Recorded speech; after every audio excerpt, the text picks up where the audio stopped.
આપણા ઘરમાં કોઈ શુભ પ્રસંગ હોય, લગ્ન પ્રસંગ હોય, એ પૂરો થાય એ પછી આપણે પણ ખુલ્લા હાથે દાન કરવું જોઈએ. આ ધર્મનો પાયો છે. મહારાજા દશરથજીએ 4 લાખ ગાયોનું દાન કર્યું છે. અને એ ગાયો પણ પાછી જેવી તેવી નહીં.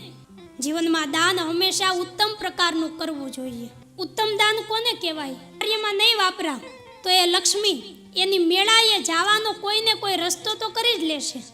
કારણ કે લક્ષ્મી એ સંચળ છે, એક જગ્યાએ સ્થિર થઈ અને બેઠી નથી રહેતી.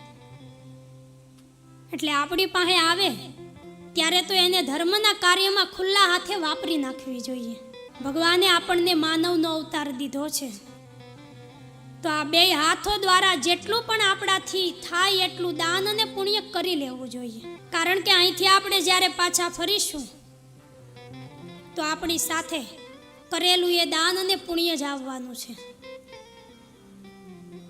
બાકી તમે ગમે એટલું ભેગું કર્યું હશે તો એવું ન માનવું કે આપણું આ ભેગું કરેલું એ આપણી હારે આવશે.